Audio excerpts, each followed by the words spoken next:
Although we don't often think about it, the world of science is split in two. We have theorists on the one hand who strive to tease observable, measurable predictions out of our best models and ideas concerning the universe. On the other hand, there are experimentalists and observers who seek to perform those key tests of reality and to determine whether the theories we have accurately describe reality or whether we're in need of something more than our current understanding. Each time we perform a new test or look at the universe in a fundamentally different or more precise way than ever before, we bring these two worlds together, allowing nature itself to become the arbiter of what we deem as our best approximation of what is real and true. But sometimes our theoretical predictions turn out to be nonsensical, and what we observe and measure turns out to be humbling and surprising. In the worst-case scenario, our predictions and observations will conflict by enormous amounts, leaving us completely puzzled. It's precisely that problem that we face when it comes to the zero-point energy of empty space, also known as vacuum energy or the cosmological constant problem. In fact, the cosmological constant problem has the dubious honor of being known as the worst prediction in all of science. The cosmological constant problem isn't just one problem, it's actually multiple problems all in one. Here's what's going on, as well as where we are on the path to resolving it. The origin of the cosmological constant problem goes all the way back to Einstein himself, back when he was first formulating his general theory of relativity. Einstein had already come to understand how a great many things worked within his theory. He knew how distances, lengths and durations, times, transformed between different frames of reference.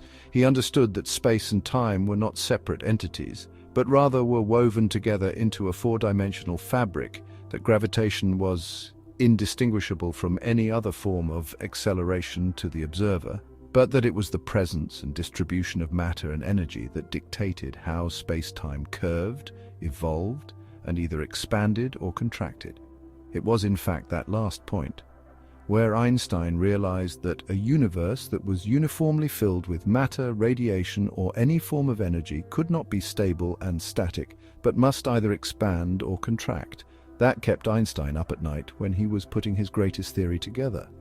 Einstein, like many of his contemporaries, assumed that our universe was stable, static, and eternal, and neither expanded nor contracted, but according to a general relativity, an initially static universe that was uniformly filled with matter or radiation would contract and collapse, and therefore Einstein needed something to counteract that. The only mathematically consistent thing he could add that would do so was a cosmological constant, something that behaved as though it were a form of energy intrinsic to space itself. Thus, the idea of a cosmological constant was born. It was only a few years later, in the late 1920s and early 1930s, that it was shown that the universe isn't static and stable, but rather is expanding. Einstein could have predicted this if he hadn't resorted to the ad hoc introduction of the cosmological constant. This is why it was called his greatest blunder later in his life. The universe was expanding, not static and stable, and thus the need and motivation for the cosmological constant had evaporated. But a new development came about in the middle of the 20th century that began to change the story. Quantum field theory arrived on the scene. Not only were the quanta comprising matter and radiation subject to the strange counterintuitive laws of quantum physics, for example, inherent uncertainties, fluctuating energy states, wave-like behavior, exclusion rules, forbidden transitions, etc., but the fields that underlied those interactions, the electromagnetic field, the field describing the weak nuclear force, and the field governing the strong interactions, were also inherently quantum in nature.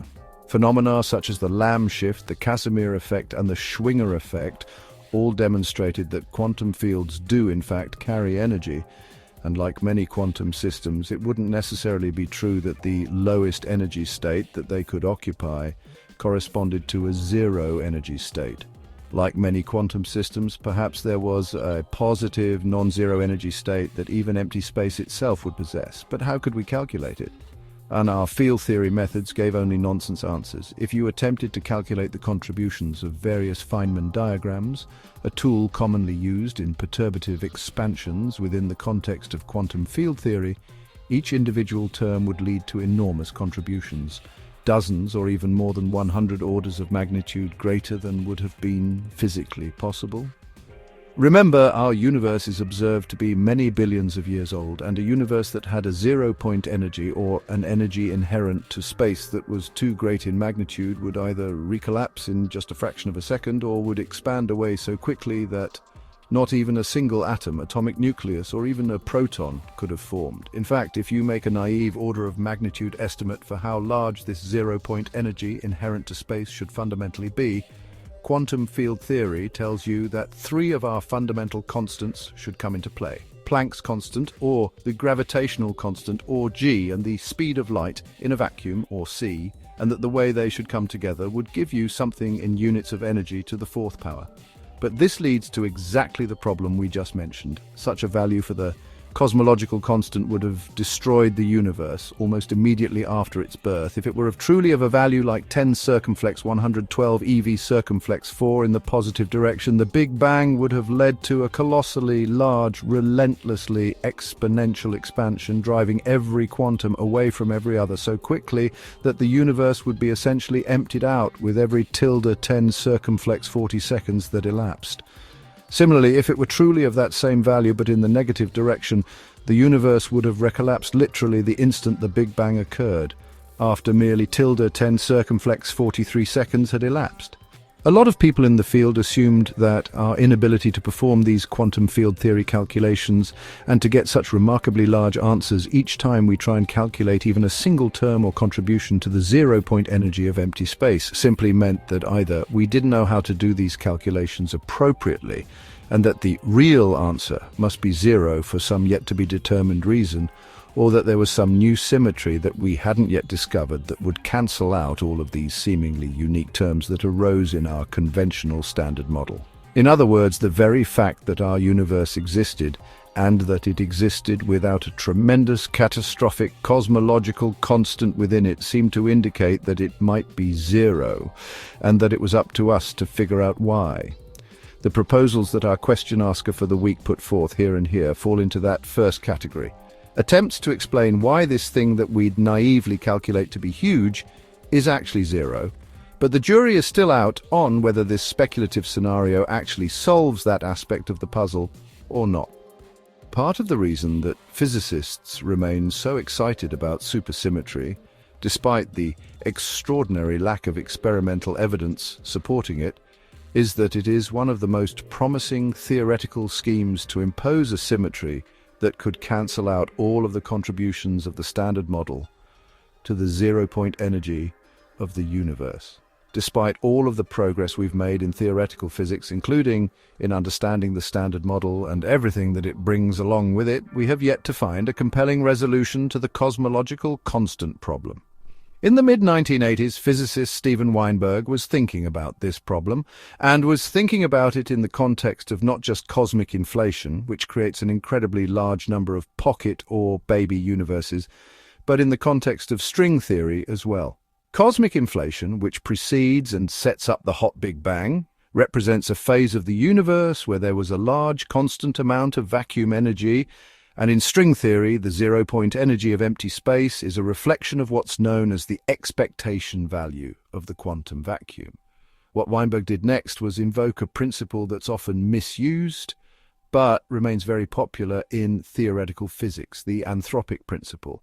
Weinberg recognized that in the context of string theory, there's an infinite landscape of all possible values that the zero-point energy of space could take on. In this inflationary multiverse of new baby universes, each with their own Big Bang, all possible values will be taken on so long as there are enough universes created to fully occupy or sample the different possible quantum state. And therefore, all possible values will be taken on by the zero-point energy of the quantum vacuum in some pocket baby universe, that in most of those universes the value of the zero-point energy will be too large to admit the existence of observers. And since we exist and are observers, we must therefore occupy a pocket of the multiverse that took on one of these smaller values. Weinberg used this line of reasoning way back in 1987 to therefore predict that the cosmological constant that we observe should not be zero, but should be very small in magnitude but finite in nature, just more than 100 orders of magnitude smaller than the naive theoretical prediction of tilde 10 circumflex 112 eV circumflex 4. We exist, therefore the universe must admit the existence of observers. Therefore, the pocket of the multiverse we live in should be such a pocket where the cosmological constant is small enough to not eliminate the possibility of observers. When the evidence supporting dark energy's existence in 1998 came in, many viewed it not only as a revolution in cosmology, but as indirect evidence supporting Weinberg's reasoning and a validation of the idea of the string landscape. But of course most people remained unconvinced of this line of thought. Sure, Weinberg's reasoning led us to what turned out to be the correct answer, but did we get the right answer for the right reason? Or did dark energy just happen to exist, and exist with the value we observed it to have, for some completely different reason? There's a big reason to disfavor Weinberg's logic, however. We know what the energy scale of inflation is because we have, from observations of the CMB, an upper limit to how hot the universe could have possibly gotten at the hottest part of the hot Big Bang. And while those energies are incredibly high, they are a few orders of magnitude still below both the string scale and the Planck scale. It is in fact the first point that arises as far as observational tests of inflation are concerned. Therefore, unless you invoke some new hitherto unseen physics during a pre-inflationary state, there is no way to conceivably have the expectation value of the quantum vacuum be set by some process that occurs during inflation. The truth of the matter is that we still do not know how to calculate the quantum vacuum in any way, and that while Weinberg's reasoning did indeed give us the correct answer, it may also serve as an example of the inverse gambler's fallacy. The truth is that we still don't know why the cosmological constant has the value that it does. Still, no one has made an end-to-end theory that can explain why the value of the cosmological constant is so small compared to the naive theoretical predictions. Many still assume that there is some hitherto unknown explanation for a cancellation of all the expected standard model terms, with some small additional contribution giving our universe a positive non-zero value for the vacuum expectation value of empty space. It could be related to neutrino masses, which themselves still lack a full explanation. It could be related to the hypothetical axion, or to the underlying, theoretically, Petchet-Quinn-like symmetry that gives rise to axions or axion-like particles. Or it could be due to a new chameleon-like or symmetron-like field, or a modification to Einstein's law of gravity, even though direct experiments rule many of those scenarios out. All of these scenarios, unfortunately, remain speculative. However, by taking stock of what we know right now, we can recognize that the cosmological constant problem is actually two problems in one. The first aspect of the problem is that we don't know how to avoid the cosmological constant taking on a huge value. A value that's far too unphysically large to be compatible with the universe we inhabit. Something that is not yet known must exist as the underlying explanation for enabling our universe to exist as it does. Second, we know that whatever happens to cancel the naive, too large value out for the cosmological constant must also leave you not with zero, but with a small, positive, non-zero value consistent with the dark energy we actually have in our universe. Most proposals purporting to explain dark energy address only one of these aspects, but in order to solve the puzzle of the worst prediction in all of physics, we'll have to explain them both. And so far, both of them are still very real and very unsolved problems that we still face.